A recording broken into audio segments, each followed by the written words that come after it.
When it comes to business, it's not always about who's the loudest or the flashiest. It's usually about who plays the smartest game. So today, we're going to open up that playbook and look at the hidden costs and strategic moves that really separate the winners from the rest. It seems like a pretty simple question, doesn't it? You just look at the profits. But what if I told you that a company showing millions on paper could actually be on pretty shaky ground? Yeah. To see the real picture, we have to start thinking like an economist. So here's our roadmap for today. We're going to kick things off by figuring out the true cost of doing business. Then we'll see how to measure what real success looks like. From there, we'll jump into the strategic chess game against competitors, learn how to guess their next move, and figure out if it's better to be the first one in or to hang back and follow fast. Every single winning strategy starts with knowing the true cost of just being in the game. Before you can even think about outplaying your rivals, you have to master your own numbers, especially the ones that are kind of hiding in plain sight. And that brings us to this huge idea, economic cost. See, it's not just about the money you're spending, it's the full sacrifice you make. And it has two really important parts: what you pay out of pocket, and just as crucial, what you give up to do it. And this breaks it down perfectly. Over on the left, you've got explicit costs. These are the easy ones, right? The rent check, the payroll, the supply invoices. It's all the cash that physically leaves your bank account. But on the right, well, those are the sneaky ones. Implicit costs. This is the value of the next best thing you could have been doing with your time and money. It's that fat salary you gave up to start your own thing, or the interest your savings could have been racking up in the market. Let's make this super real. Imagine a tech entrepreneur. She's paying for salaries, for office space, for servers. The actual cash going out the door, her explicit costs, adds up to $300,000 for the year. Pretty straightforward. But hang on.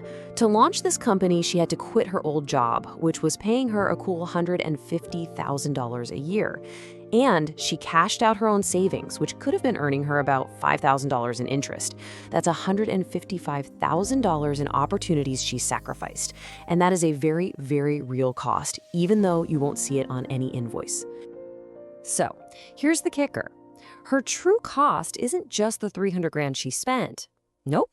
It's the explicit $300,000 plus that implicit $155,000. Her total economic cost, the full sacrifice, is actually $455,000. And that right there is the number that really matters. Okay, so now that we get the true cost, we can finally go back and answer that big question from the beginning. How do we measure real success?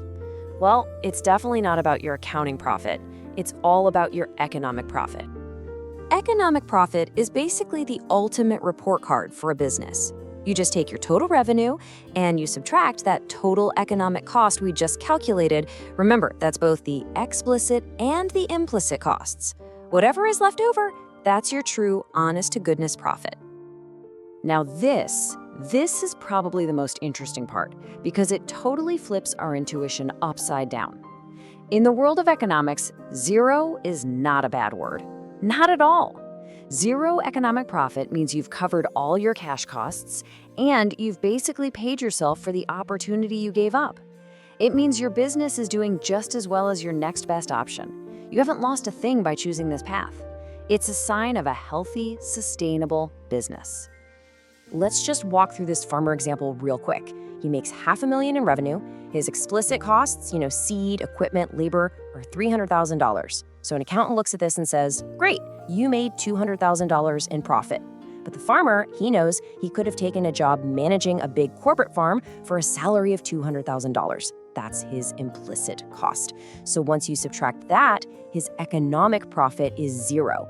Now, he's not failing, he's stable, but he's not creating any new wealth beyond what he could have done in his other career. Okay, so we've got our own house in order, but let's be real, no business is an island. Success isn't just about managing your own costs, it's about outmaneuvering your competitors. And this is where we get into the strategic chess game of business. This right here, this is the absolute heart of strategic thinking. It's not just about what you do, It's about what you do in response to what they do and what they're going to do in response to you. Your fates are completely tied together. And the tool we use to analyze all these rivalries is called game theory. Think of it like a playbook for mapping out every possible move and countermove in a competitive situation, whether you're talking about a price war between two airlines or a new product launch between tech giants. And this is the main tool we use in game theory, a payoff matrix. Let's break it down real quick. You're the you player. You can choose a low price or a high price, and your competitor, they can do the same.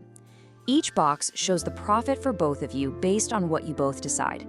So for example, look at the top right box. If you go with a low price and they go high, you win big. You get $120,000 in profit while they only get $30,000. But if you both go low, well, you both end up with a smaller $50,000 profit. See? Your best move completely depends on what you think they're going to do. So how do we use this stuff to predict what our rivals will actually do? Let's check out a classic model for when you and your competitor have to decide on something at the exact same time. Okay, so the Cournot model is for those situations where you and your rival are acting simultaneously. It's like a penalty shootout in soccer, right? You have to pick a side to kick to before you know where the goalie is going to dive. You're both deciding how much to produce for the next quarter, and you have to lock in your choice without knowing theirs.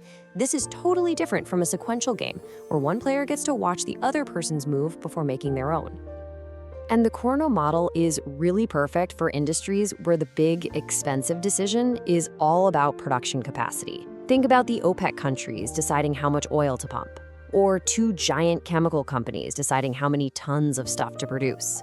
They're basically making these huge capacity decisions at the same time.